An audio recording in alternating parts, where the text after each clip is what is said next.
Hey, it's Miss Missouri USA 2006 Kristi Capel, and you're listening to Life After the Crown with Tim T. Aldo.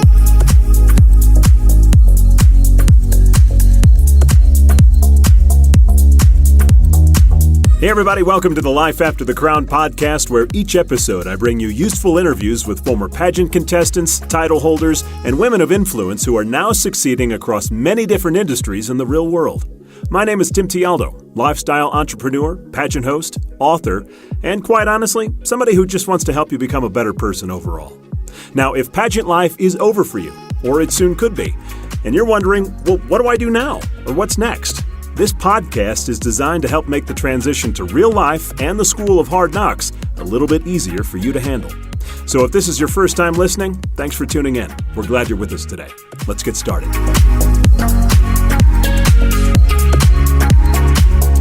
Hey everybody, I've got a real treat for you today as I welcome a very good friend to the show. She was Miss Missouri USA 2006, and since giving up her crown, has gone on to have a successful career in broadcasting as both a meteorologist and a news anchor. Her stops along the way have included Springfield, Missouri, Wilkes-Barre, Pennsylvania, and she is currently the queen of the Cleveland media scene as the co-host of the #1 morning show in the market, Fox 8 News in the Morning. Now, she and her husband, Hal, have 2 beautiful kids, and I can only imagine where her career will take her next. Kristi Capel, you know I always love having a conversation with you. Thanks for coming on today. Hey, Timmy. How are you? I'm good. So, hey, I want to give everybody who is listening a little background on Kristi and I's relationship and how we met. So we were both local news anchors, and I believe, Kristi, you did some weather back then in the early 2000s in Springfield, Missouri. And we were actually rivals. We weren't on the same station. So I got to know Kristi just being out in the field, and we became very good friends. And at the time, I believe you were just retiring as Miss Missouri USA, weren't you? Yes, that's right. Gosh, that was such a long time ago. And we're aging ourselves here, aren't we? Old. Right. So I want you to tell me, at that time, so you were just getting out of pageants. You know, that was kind of the end. You went to compete at Miss USA, and then it's all over. What did you think pageants were going to do for you in the broadcasting world? You know, I'd always heard the experience from pageants were going to be helpful no matter what career you chose after that. Now, growing up, I did a few pageants here and there, and then I kind of got serious with doing the state pageant. So when I entered Miss Missouri, I thought, you know what, I had just gotten engaged. It was so funny. A few months before, and I said, you know, I told my husband, if I win this, I kind of have to go to Miss USA, and then if I win that, then I'll see you again in like 3 years. And he's like, okay. He's always been my biggest supporter, #1 fan. So he said, go do it. I'll wait for you. We'll get married, you know, whenever. So we had met in college. So, you know, we'd already known each other for several years. So I thought, okay, I'll do it. So I entered Miss Missouri and I won like first time. I didn't know what I was doing. And I thought, you know what? I'm in that area of my life where I just graduated college and I had my first television job. And this is a perfect opportunity where if I could make it on the national stage, that would be great, because getting into broadcasting and wanting to be on national TV someday, that this was going to help. And so after I won Miss Missouri, went to Miss USA, and of course didn't win. And I was devastated. I thought, gosh, I thought this was my ticket to what kind of doors were going to open up for me once I did get real deep into broadcasting. And so unfortunately that didn't really work out. But honestly, you know, once the pageants are done, it's like, gosh, what do I do? And luckily I was in that position where I had already kind of dipped my toes in my career. So I kind of had that to look forward to. But there was a moment where after Miss USA was over, I'm like, oh, shoot. Like, am I going to be in Springfield the rest of my life? And I thought I was going national, and Miss USA, you know, having that title was going to help out. And it's just that moment where you kind of lost, you know, and again, some girls grow up and this is like their whole life. They've been in pageants forever. And so once that's over, or you get married, or you kind of age out of doing the Miss pageant, it's like, you know, what do I do? So that's kind of where I was, but luckily I kind of had that rebound of, all right, I'm already at a TV station. I guess I just kind of go with it, you know, and use what I've learned, you know, especially from interviews and being on stage and being in the public eye. I thought, well, okay, yeah, that'll help me with what I'm supposed to do. So that's where I kind of ended up. Well, let's talk a little bit about that perception, because honestly, that's kind of the whole reason this podcast exists, by the way, is when you are in pageants, there is this belief that if I go win, whether it be the state title, the national title, whatever, and no matter what system you're in, that is the ticket. Where does that perception come from for you? As in thinking that was my ticket to be on what, the Today Show? Exactly. I'm not bitter. Well, I'm not bitter at all. Not at all. Not at all. You should have taken Matt Lauer's job. What were they thinking? How dare they? All right. Exactly.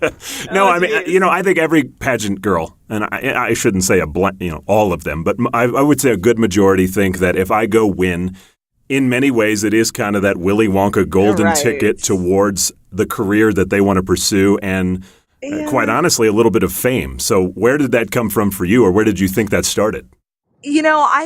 Honestly, as I was saying, with hoping that the title I was going to be able to use it, it worked. When you have a resume and you are a Miss Somebody, or you have been in, not even if you have had a title, but the fact that maybe on your resume you've put that you've been in pageants.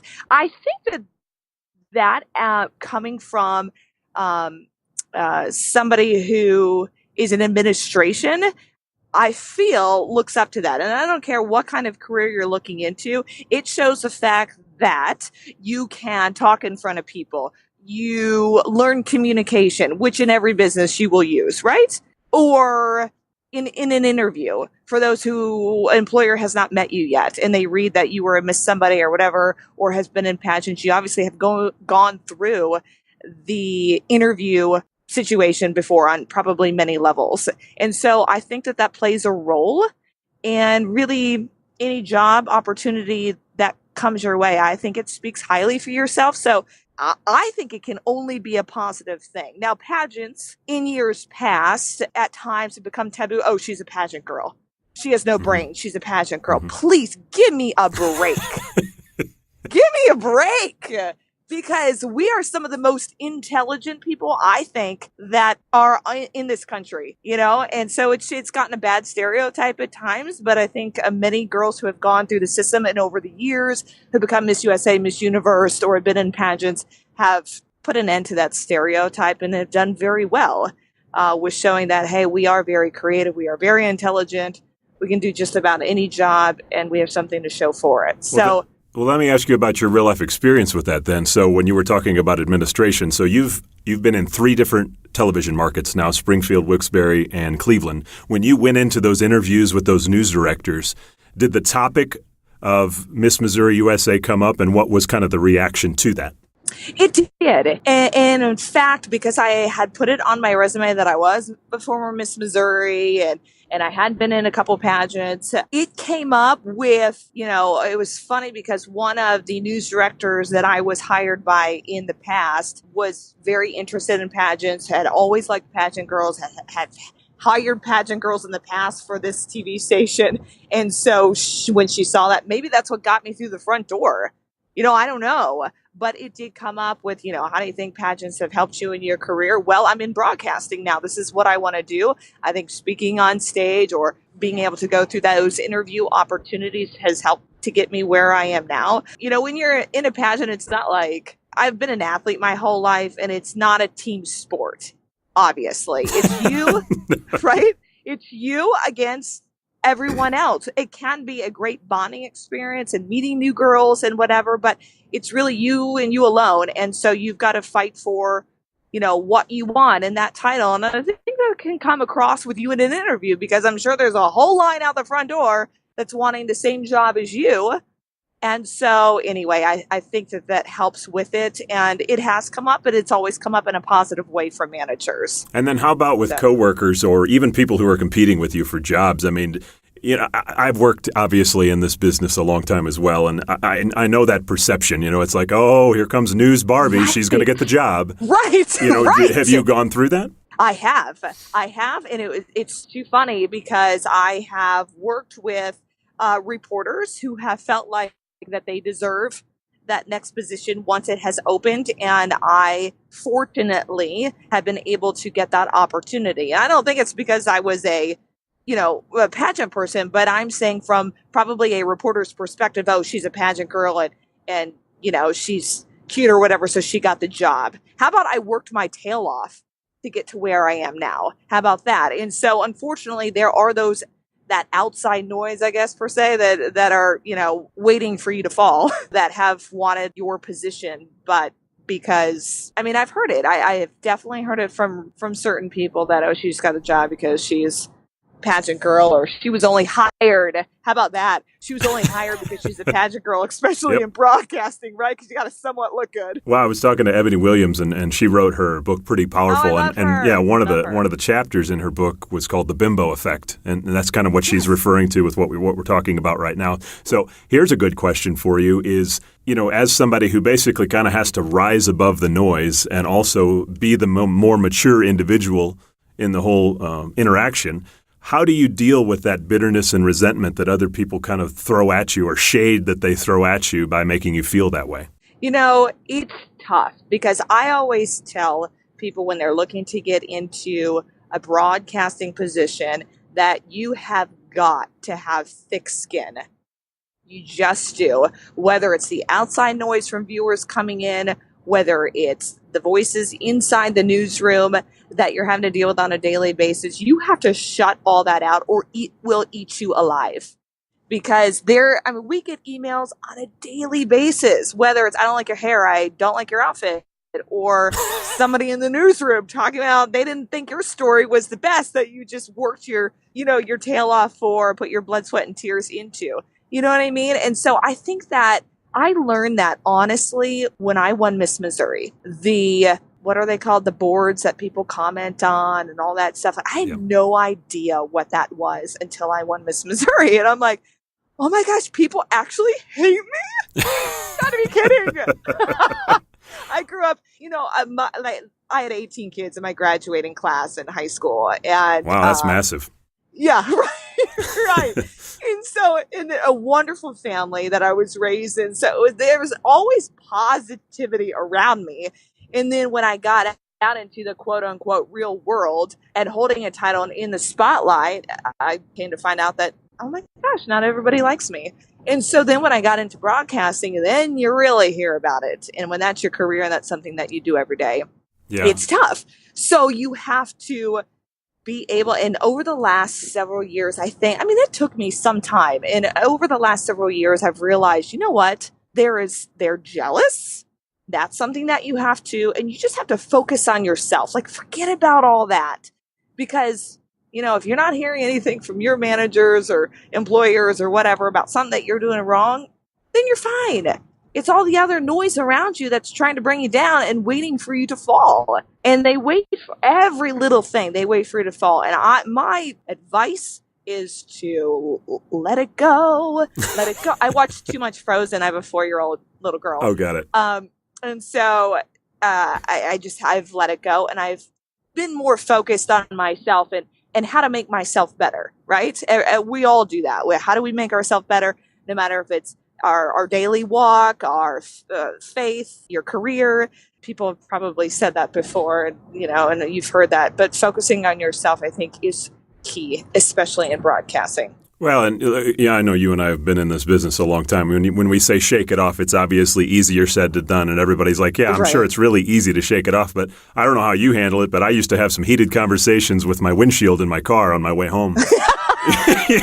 Oh, yeah? That's what you think? That's so true. Ask my mom and ask my husband, because they get an earful. And, if you have those people to bounce those things off of, or be able to just let it off your chest, or get somebody else's reaction that's outside the building and somebody you can trust, that's also a good thing. Or your windshield.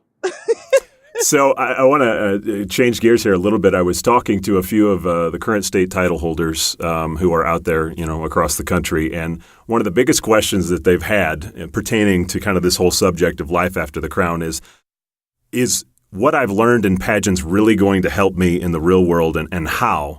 And so, when you go on the air every day, you were just on this morning, and you do your job, what parts of pageant life kind of come up in the back of your head as I've done this before and I can use this to my advantage?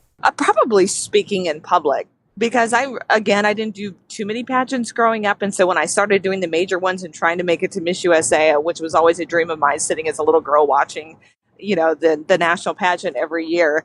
I figured that's really what I needed to work most on. I could get up there and I could do the walking and I could do this and that and behind the scenes with 4 judges and talk to them. But being in public and speaking on stage was my biggest fear. And I think that's one of the majority of a lot of people.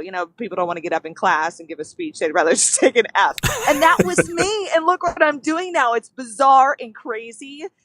But that was the one thing that I worked on. And I know that we're practicing that for pageants and having to get up on stage and answer questions. It's now helped me with broadcasting. But now I make sure I volunteer for emceeing. And, all that was a long time ago. But it got me to where I am now and comfortable with speaking on camera and being able to, not only read a teleprompter, but kind of have a personality as well and ad lib and off the cuff kind of thing. And so, but I wasn't doing that at the very beginning, trust me. And so that always plays in the back of my mind was like, hey, listen, you started working on this long time ago when you were in pageants, being on stage, trying to speak clearly, trying to have a conversation, with cameras where there's millions of people out there, so that does play in my mind of, hey, work on, using your voice, in the right way. So. Well, and there's one thing I really love about you that I don't think a lot of people know, and I don't think a lot of women or men in broadcasting really would be willing to do, and that is at the beginning of your career, you kind of got into the news, and then it was thrown at you, hey, we need somebody to do weather. Now, you could have easily said, hey, I don't do weather. I'm a news girl. But you didn't. You actually just said, hey, whatever you need me to do, I'll do it. So talk about how that kind of parlayed how you moved through your career from there. Yeah, I was so thirsty for what I wanted to do.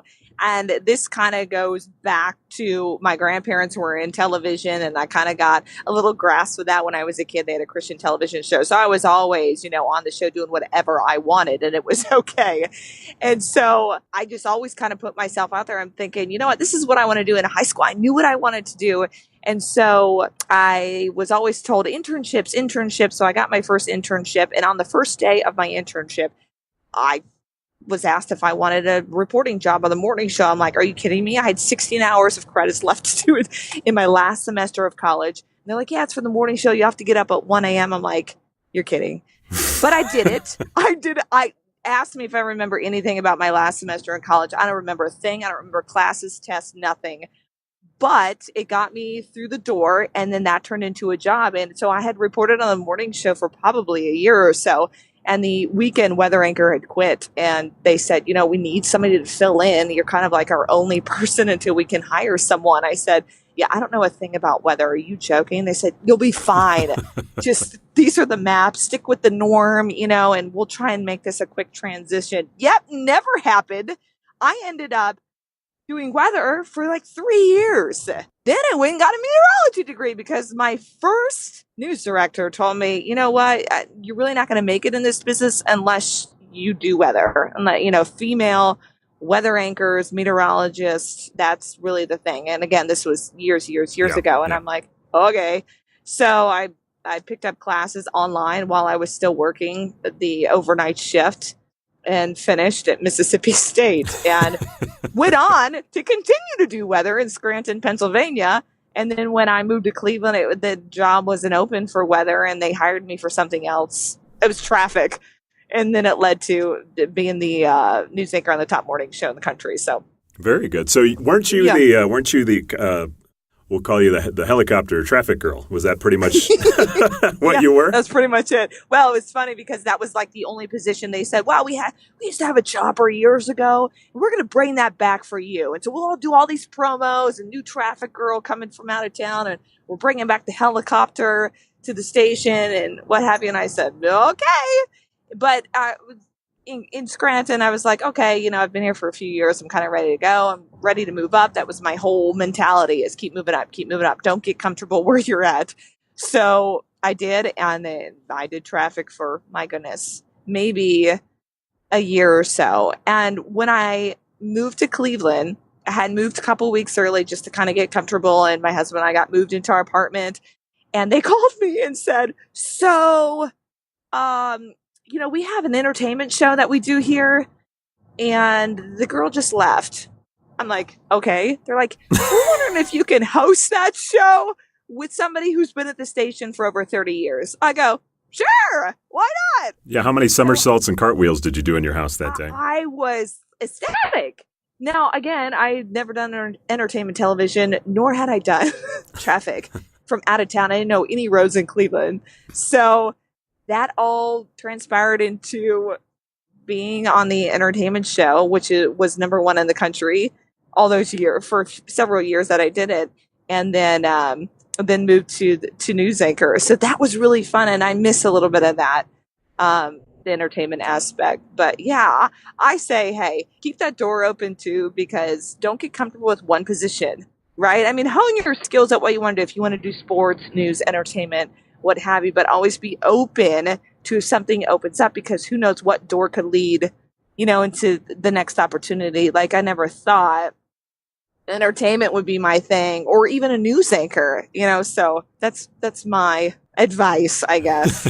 Well, take me, I don't actually think I've ever asked you this, but when you wanted to get into television, what was the dream job at that time, in college, that you were thinking, if I could do anything, this would be the job that I'm after? Oh gosh, Today Show, Good Morning America, Mm-hmm. You name it, anything national, like all this, the word national was always in the back of my mind. And of course, I saw that dream. Whether it'll work out, I don't know.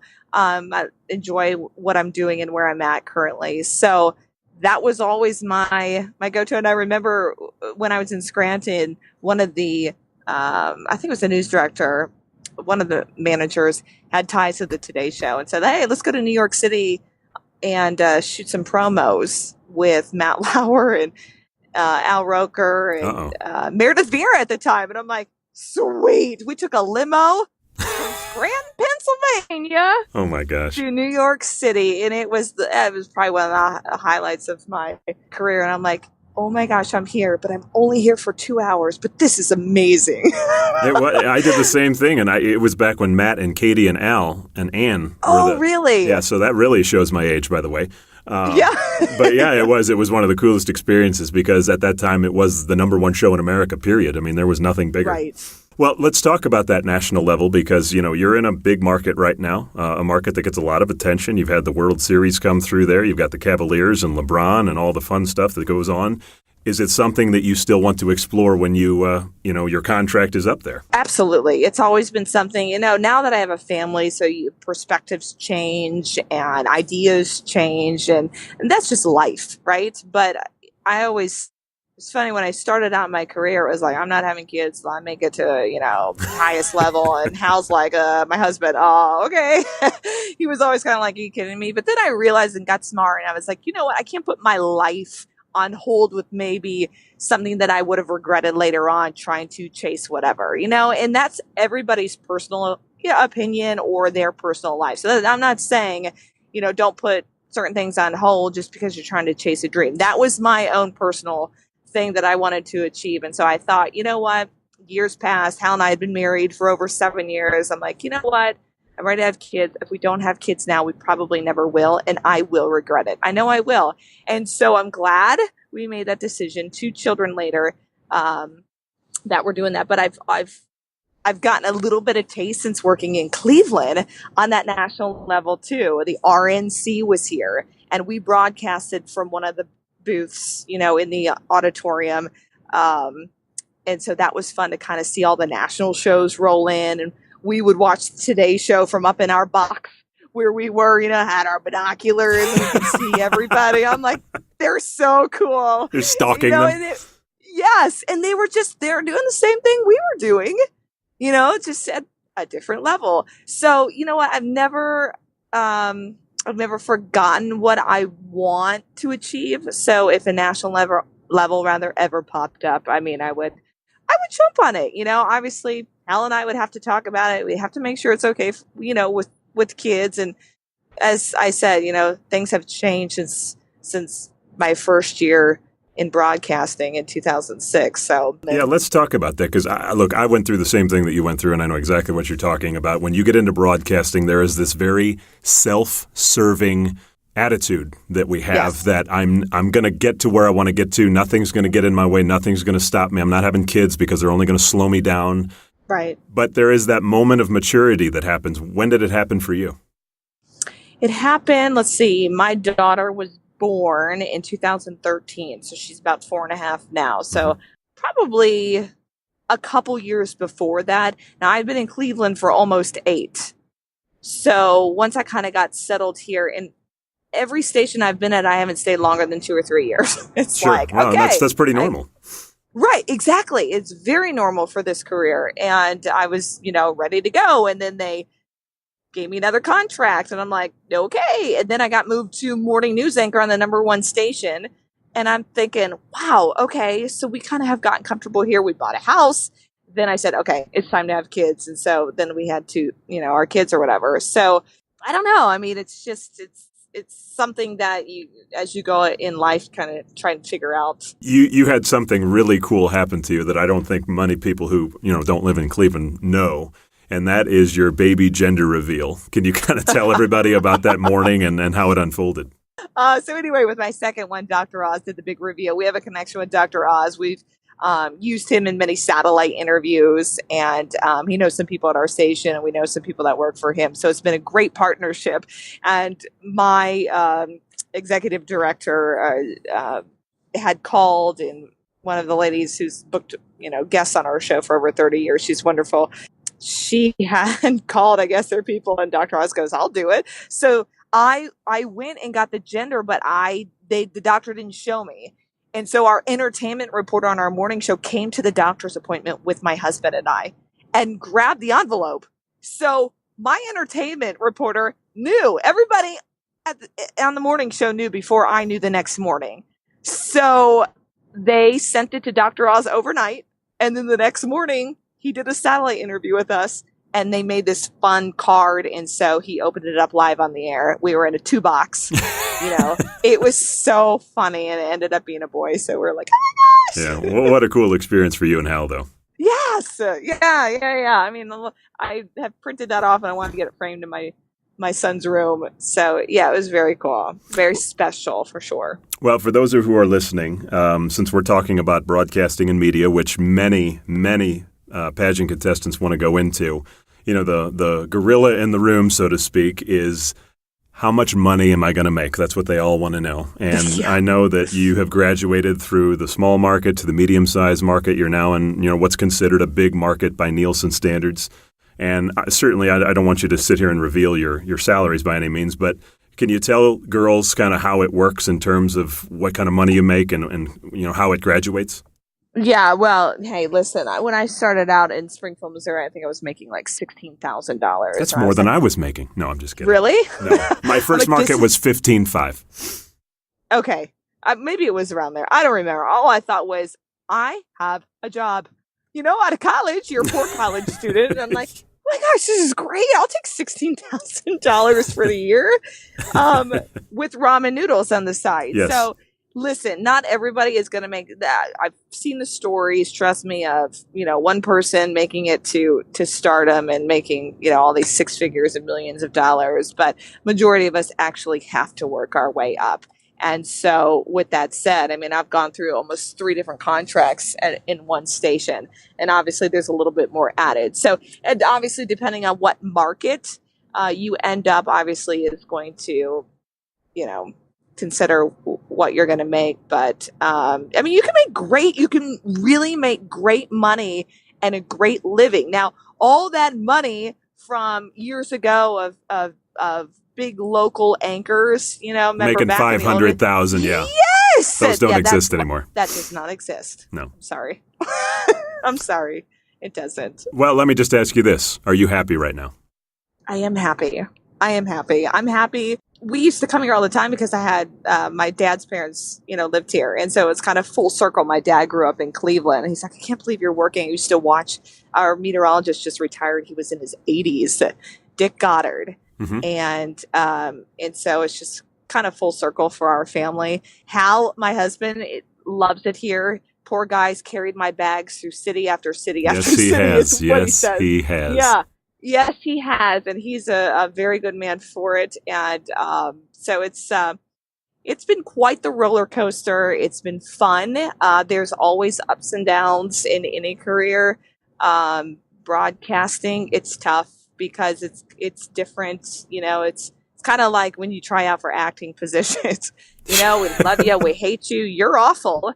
You just get told everything. And what did I say at the beginning of this podcast? You have to have thick skin, and you have to keep going. And you have to try and keep getting better. And if that's getting better with where you're going to be and where you're going to stay, then, you're just kind of working on your own personal goal. Or if that national thing is still out there and you're trying to chase it, TV's different. News is different. You see all the reality stars getting positions that you thought you were going to get. You know what I mean? Like, hey, I went to school and I've worked my way up to this. And now reality TV stars are getting broadcasting positions and stuff that you would have loved. Yeah, I mean, we know our good friend from Springfield, Aaron Berge, was the highest rated bachelor of all time, still is, through 23 seasons. He experienced everything that I think most people look at a reality show and say, that's what I want to do.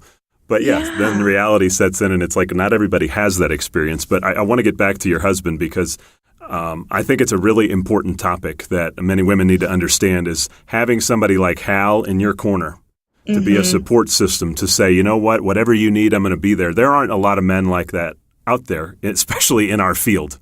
Right. And, explain the importance of having a really good supportive guy and not just somebody who wants to enjoy your beauty and your fame. Yes. And you know what? As soon as somebody wants that lead, get out.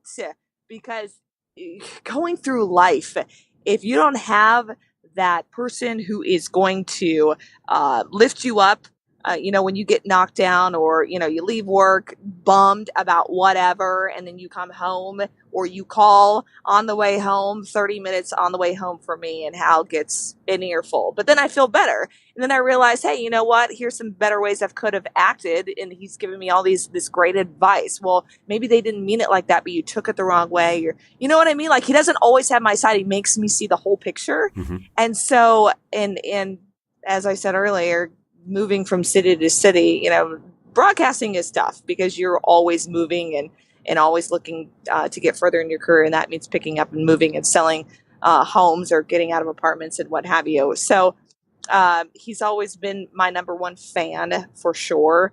And my biggest supporter. And it's always been, he was a football player and he wanted to, try and make it the NFL. He had a tryout for the Green Bay Packers. Unfortunately, it didn't work out. But it was at that moment, he's like, you know what? We both can't have this career that we want. And so one of us has to give something up. And he was willing to do that because he saw the potential, thank God, that I had, and that he thought of, we basically saw the future of where we are today. I feel like, you're going to do really well in your career. I'm going to have your back. I'm going to, I don't want our kids, if we ever have kids, I don't want them raised in a daycare. So I'm going to stay at home in the mornings, while you're at work and whatever, and then just kind of do side jobs. And we just kind of work as a team. Marriage is teamwork. No marriage is perfect. They're all perfect on Instagram and social media, aren't they, though? Please. We're perfect. Please. It's not. And so, again, it's all about teamwork and, trying to figure out the next step in both of your lives. And then when you have children, then that's a whole nother thing. And so you have to, like, I get up at 1:30 in the morning every day, 5 days a week. And he's there in the mornings. And then when I come home, I have to take a 2-hour nap, and he'll stay at home just to make sure it's uninterrupted, because I feel like I'm kind of finishing my sleep. I sleep 5 hours maybe, and then I get up and I'm on the air by 4 a.m. Really, who's watching them? But apparently a lot of people are. Yeah, you'd be surprised. Yeah. So as you said, you got to have that person in your corner. It'll keep you healthy. It'll keep your jobs and everything else in your life happy and healthy. And it's important. So don't ever forget that. Well, Liz, for those of you who are listening, number one, a man can make you or break you, to be honest with you. And I've seen a lot of them break some of you who are listening. And Kristi, if you could give them some questions that they should have a hard conversation with their current significant other about if it pertains to getting into broadcasting, I mean, what would you say to them is to ask and kind of talk about? Well, listen, you're always in the spotlight, right? You got messages, emails, Instagram posts flying at you from who knows who, right? You're hot, you're this, you're that. I want to hook up with you, and you just crazy random stuff that viewers are going to, send in. You're going to be out in the public at the grocery store, and people are wanting a picture with you or wanting your autograph or what have you. Can you imagine those on a national level that are recognized anywhere they go? Yeah. At least we could pick another state, maybe. No and kidding. somebody won't be from Cleveland, right? And vacationing in the same spot. But, when you have that partner, and Hal has never once complained about a viewer stopping us in public at a restaurant. And it's so funny because they'll be like, I'm so sorry. I know you're eating with your family, but can I just get a quick picture? And Hal will be the first to ask, would you like me to take it? So it's something where, it's hard because Hal is, my husband's very protective and very protective of our children. And you kind of have to be. Sure. But there's that, he understands now. He's been with me since my career started in TV, and he's seen it evolve, and he's seen how viewers in public react. And, with our station here, we have huge functions that our station goes to, and it brings in thousands and thousands and thousands. I mean, we have a parade that we've been in for years that brings over 150,000 people to this. Wow. Yeah. And they all have access to you. So at times it can be tough, and it's almost like Hal will act as a security guard. Yeah. / trying to be nice. And he would be a good one, by the way. Yeah, right. right. I may hire him. Keep pumping those weights. But that he has to understand that, this is what I do for a living.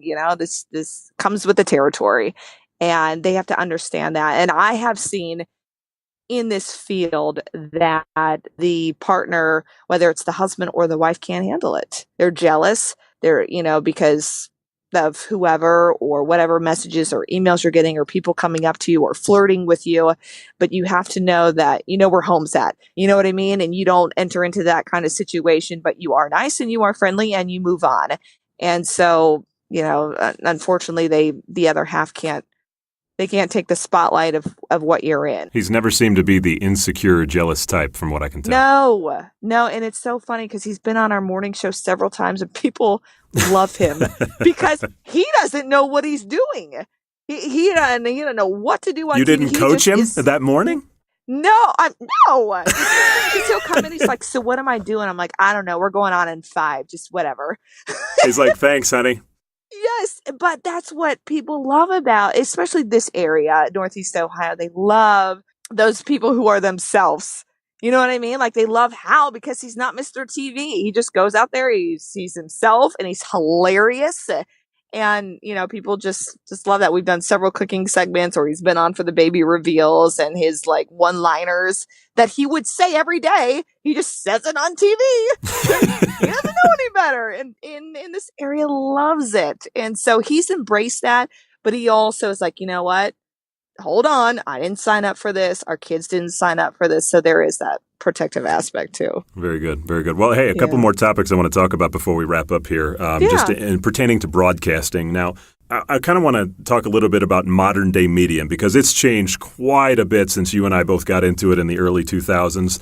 Today with politics and the scrutiny and the fake news and the mainstream media and all the things that everybody looks at and says, I don't want to turn on the TV anymore. What is your advice for somebody who's thinking about getting into the current climate that is broadcasting? Yeah, I mean, it's tough because there's a lot of times I hear in the public when I'm out, I can't watch you guys sometimes because the news is so depressing.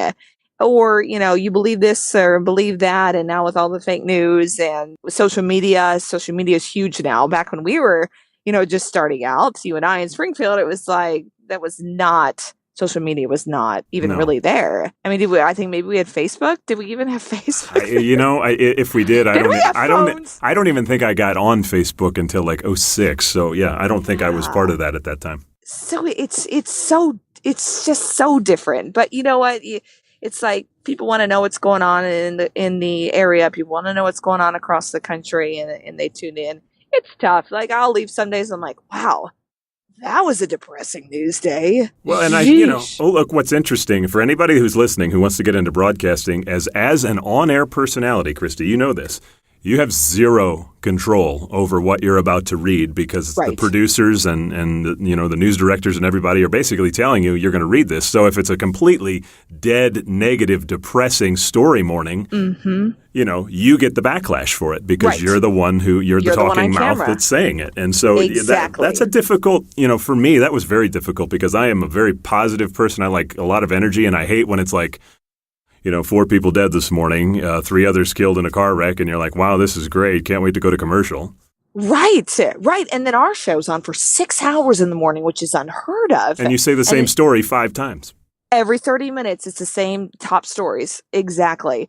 And so it can be difficult. And, whether you believe whatever script it may be, if it comes to politics or politics news block, it's like, well, I don't think that's right. And you're not paid enough in local television to give your opinion. You know what I mean? It's not the Fox News roundtable at 5:00. You know what I mean? So as you said, it's just kind of something that you have to read, and that's what you're paid to do, and you move on. But with our show in particular, we have those times, especially as we get into the later hours of our show, that we have guests or bands, cooking segments, some fun things that kind of break up the negativity. But I mean, it's true. And especially with politics these days, I mean, it can be devastating, Daily. I mean, daily, there's something going on. And it's just like, wow, like my mouth, I got to pick my mouth up off the floor some days. It's crazy. So if you had to pick one thing that you absolutely love about what you do right now, what would it be? Well, it's not getting up at 1:30 in the morning. What? For sure. But it's, I could be sitting in the newsroom doing something else and not on TV. So I will never complain that I get to talk on TV for 6 hours because it's something that I've always wanted to do. But I love what I'm doing right now because this show offers all of it. I do news, entertainment. We do sports. I get to read sports. And that's so funny because I actually wanted to do sports in my career very, very early on. And then I realized, just because I played sports doesn't mean I know sports. So I'm going to go ahead and X that one out and try something else. But this allows us, as I said, cooking segments and do kind of an entertainment aspect. 6 hours of TV, you got to spice it up, right? So I like what I'm doing. I get a little taste of everything. Entertainment's got to probably be my favorite, but I've enjoyed news. I've enjoyed getting into the politics and that side of things, which is something I never thought I would be interested in. Well, I remember in Springfield, I thought, I'm not talking politics. That's the last thing I'm going to do on television. And look what I'm doing now. And in the interviews I get to do, my favorite. Isn't that what you asked me in the first place? I just kept talking. I'm in broadcasting for a living. I talk. That's right. You just keep running. Yes. My favorite is interviews. My favorite is, we have 3 anchors that when it's interview time, which is usually 4 hours into the show, we have me, my 2 co-anchors, and we split up interviews throughout the week. And so I get really excited when it's my turn to interview, no matter if it's like a fashion blog segment that I had yesterday, or, I got to actually get out of the studio and interview Vice President Joe Biden, or, whether it's a health interview with some of our awesome, amazing local hospitals here, the doctors that come through the studio. So that's got to be my favorite part. Okay. Well, last topic, because I know you got to get going. You got a family and a broadcasting career to get back to. So, and I'm out of gas, so I got to get some gas. Costco. You're sitting on the side of the highway right now, aren't you?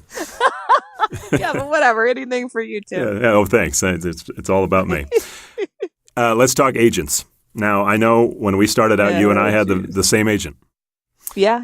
But you've graduated through the markets. I know you've dealt in and out with agents. So I want, really your opinion on agents and whether you need them. Do they help, or do they kind of hinder your career? Yeah. Well, listen, agents, they always say can help, and they always have more connections than you do. And that is very true. Unfortunately, I've had some bad eggs over my career span of about 13, 14 years in TV now. And it has helped me in certain areas with opening that door, probably something I've probably never been able to get into. I actually interviewed at Fox in New York City And that was because of an agent I had years ago. And so that was great. Obviously, unfortunately, that didn't turn out at the time. But when I resigned here, it was like, general manager was fairly new to the general manager position. And he's like, listen, I don't really want to talk to any agents. I can just go online and you send me your link, send me your resume tape. Everything's right. You can just send the link, email. You don't have to send the tape and the resume printed. It's easy now, right? Just send the email. They can look at it. The general managers at different stations, boom. And a lot of general managers I've heard don't want to deal with the agent. And so maybe when you get up to that national level too, that can help. But that's so far. But when you're just getting into the business, it can help. It can. But I think the way that certain stations and certain general managers, they just don't like to deal with that second person. So do you feel like when you make the national jump, or if you make the national jump, that you're going to need to get one? I would think so. And that it's hard for me because it's like you pay them a lot of money. They work you for what, a few weeks, get you that job, and then you're paying them the rest of your the rest of your contract. Don't forget that. So, but then you have to remember, okay, I'm here because of them. But then as you continue to move up in your career, you're making your own connections. Don't forget about that. Somebody who knows a general manager at a different market that you would love to be in. Like, don't forget that you can work your career too. You don't have to be so dependent on an agent, and to be able to save that money would be great too. But it's not terrible. If you have to go that direction, then you go that direction. But don't forget, you are making your own contacts along the way. So that may help. Save that money. You sound like Dave Ramsey. Save that money. Let me tell you about your financial problems. That's right. Well, hey, thank you so much for doing this today. It's always fun to talk to you, and I know that everybody listening has got a lot out of what you said. Oh, I hope so. Tim and I have been friends for a long time, and I got to judge the Miss Louisiana pageant this past year because of Tim. And it's so great to see how all the girls just adore you. And you're like, their big teddy bear. You're such a great role model for them. And I think the pageants that you're over, I've really noticed that, you try and tell them that, there is more to life after the crown, or there's more focus on, certain things throughout pageant weekend, and that positivity that maybe the girls don't see at home, or maybe even get that from their own parents. And I think you're like their leader, their father. So, and I noticed that. I didn't tell you that. I think you're doing a great job. Well, thank you. I'll take the Papa Bear label. I hope it does help, and I think that's the reason, again, that we're having this conversation today, is that I do want to see all of you out there who are listening, understand the realities of real life after pageants, and that, you get better. And, as I've said at the top of the podcast, it is about, honestly, just wanting to make you all better people. So, Kristi, you have done a great job of helping them today. Thank you. Oh, well, thank you. Thanks for having me. You want to do this again tomorrow? Yeah. Well, you know what? You just want to be my co-host, and I'll just open it up. Every day. Every day. You just add that to your plate of all the broadcasts, 6 hours of broadcasting that you do a day. Right.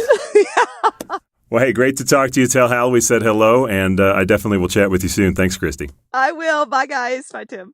That is today's episode. Thanks to Kristi Capel for joining us, and thank you to you for listening to Life After the Crown. Now, if you like what you just heard, we hope that you'll share it with your friends. Just tell them to go to lifeafterthecrown.com. And by the way, if you have any questions you'd like answered on one of our future shows, or even a guest that you'd love to hear me interview, just email me at tim@timtialdo.com, or you can Instagram message me at timtialdo. Until next time, remember the words of Matthew 19:26. With man, this is impossible, but with God, all things are possible. Have a great week, everybody.